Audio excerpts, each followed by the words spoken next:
me on here with Chris, the real deal Cormier. What's happening, Chris? How you doing, bro? I'm good, man.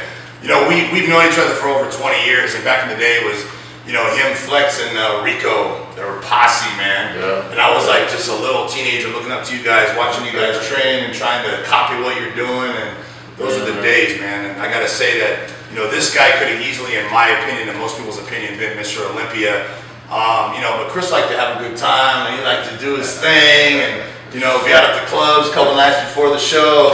Yeah. At the strip club. Strip club, there you go, partying it up. But man, this guy had some of the best genetics and worked his ass off, and you know, I used to love watching those guys train down in Gold's Venice back in the day. So now you're getting other people ready for shows, and you know, as everybody sees, you're doing an incredible job. You guys are taking trophies left and right. Thank you. So I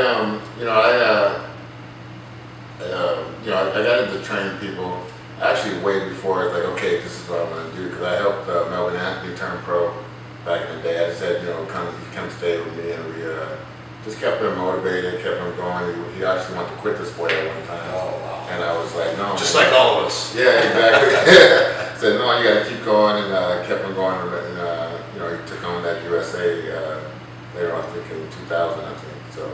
Yeah. Yeah, I've been doing this. I just haven't been like, okay, I'm coaching people now. So. Yeah, no, you're doing an incredible job. Every time I see you, every time I go to Venice, you're there. You're in the house. Hey, no matter what time I go, Chris is there. Hey, whatever happened to Melvin? You still keep in touch with him, or? Yeah, I keep in touch with him. I think he's starting to lift again and starting to, you know, get a little bit closer back to home base, where that's where we all. I mean, we're lifetime going to be doing this. So. Yeah, I mean Melvin, man, he genetics galore. Yeah. You know, I remember the year I did the USA's, man, he was the one that was going to win it, and he fucking won it. Yeah. Man, that small little waist and posing, man, I used to just watch him pose. Yeah. You know, you too, you're one of the top best posers, you know, and that's the beauty of the sport, is having great posers that can entertain you. Yeah, we all came from that same pedigree of Sean Ray, also what's the guy who was working with Sean? Anyway, that was the guy that was doing the pop locking back in the day when he was working with Sean. He also worked with Melvin. Malcolm Ollie. No, not they wanted to kill each other. John Brown. John Brown. Yeah, John Brown was the man. He was back even before. John right? Brown. So I came from that same pedigree. Didn't you work with John Brown a little bit? Yeah. Yeah, John, you know, we all came from that same umbrella. So being that, and also with Robbie Robinson, he taught me like so many different times. He drilled me through the paces, and we spent a lot of time. He's like my uncle, Robbie Robinson. So yeah, so the same umbrella. We all came from that same umbrella. Yeah, that's important, man. I wish, you know, the shows have to be entertaining. You know, a lot of times you just get bored sitting in the audience, you know, and this is your sport. Your favorite thing, this is what you do, and to be bored at a sport that you love doesn't make much sense. But, you know, I gotta admit it, sometimes I'm like, wow, you know, right? But we have an incredible poser up on stage. You know, it's exciting. It just makes it more enjoyable, and I wish people put more into their posing routines, you know. But yeah, so I gotta ask you this, man. Not a lot of people know about this shit. I know everything. So there was a time back when Chris, back in the day, he was bouncing at Roxbury, right? Right. And you know, the man, Mike Tyson, was a little jealous of Chris here, because Chris was like 285 pounds, like ripped. You know, wearing a tight t-shirt, walking around, and you know, everybody was fucking checking out Chris, like, damn, look at that guy, blah, blah, blah. Yeah. Tyson was sitting there, no one was paying no attention to Mike Tyson. He was getting no love. So he was jealous as fuck. So he wanted to start some shit with you to try to, you know, like, show he's the man. Yeah, I was standing by, he had like a Rolls Royce, he had all of the motorcycles there, and he had probably like 20 people with him in his entourage. So, you know, I got introduced to him early on by one of the managers, but, you know, he had like a whole line of women waiting to give him his phone number. Yeah. So instead of a black book, they had like the yellow tablet out with writing all the numbers down. They're going to hook up with Tyson later on. So afterwards, this whole posse was like grabbing all the girls' asses and doing all kinds of shit the whole time. So I was just standing outside and minding my own business. I heard someone came up behind me. Felt like someone hit me in the head with a brick in the back. and it was his hands. His hands must have been as hard as fucking stone. Yeah. I could imagine.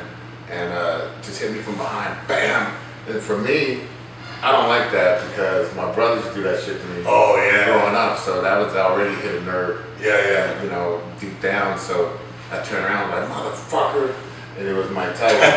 So with his entourage. Yeah, with his entourage. So needless to say, it feels like someone's you know, pointing a gun at you. You know, Yeah. That's the feeling you get. But you know, right away, I used to wrestle for Cal State Bakersfield, and you know, I did hold my own. You know, I wasn't really worried about what might happen, but it was like, you know, Flex was there. He was like kind of far. Rico was like kind of far at the time, and you know, wrestling and boxing. You know what's going on with that, with the UFC and everything. So it's like if I would have shot in. But then I'm thinking I would have got pounded out by all the entourage. Yeah. If you took him down and you were on top, shit. They ain't gonna let that shit happen, man. They ain't gonna let him get his ass kicked. And I gotta say that a lot of people, I don't know if you're aware of a wrestler, you know, back in the day, a wrestler against a boxer, man, there is no comparison. A wrestler will fuck the boxer up every time. Yeah. We saw that UFC. As soon as the wrestlers got into UFC, they were fucking everyone up. You know, if you have no ground game, you know, you're going to be on your back and be helpless. So the funny part is that many people might not have been on the other side of this, but he was like, you know, he had that high pitched voice, so he was like, he told me to do it. I was about the guy next to him, I said, I'm like, this motherfucker. I was pissed, man. And so, but he goes, well, what you want to do? And he started doing this little thing, going towards me. And I'm like backing up a little bit. Okay, what am I going to do? What am I going to do? Yeah. And then everyone's just jumped into it and broke us up. But, you know, to see that little shit coming at you, not fun. Yeah, that motherfucker. I mean, I got to say, like. And he was a champion at the time. Oh, like he was just a slouch. He was a world champion. Yeah, I got to say, man, Mike Tyson, in my opinion, is one of the baddest ass motherfuckers to ever live. Yeah. He is. He's no joke. He's my favorite boxer of all time, and I take nothing away from him. He's a fucking monster. But all I'm saying is that someone shoots down and gets a double leg takedown, ends up on top. You're pretty fucked, you know. So, but yeah, I think you did the right thing. You know, if you would have let him hit him, you could have made a couple mil, man. Yeah, I wasn't really interested in the court system at the time. But we did go looking for him the next weekend. Me and Rico and a few of us, we found him in what's this place? Larry Parker's back there. Oh yeah, I remember that shit. So we'd be there in Beverly Hills, and he was there, and we was like, they were showing his old fights on TV when he got knocked down by Buster Douglas, and we was like laughing our ass off. He was like sitting right there. We were the only people in the whole restaurant laughing our ass off. Just to fuck with him. That's some funny shit, man. Rico was no joke either, man. I still see him at Gold's Venice. Yeah, I remember he was clocking people left and right working those clubs. Man, he tore his bicep. I know, man. He tore his fucking bicep. I'm like, you can't be doing that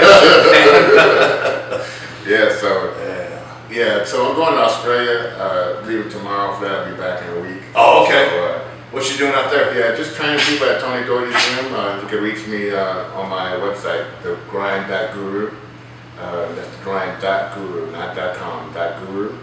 And you can get a session with me, either posing or training or whatever you're into. Yeah. That's awesome. And you're going to the O? Yeah, so I'll be at Olympia. I'll be at the Miss Olympia. So yeah, it's going to be fun times, man.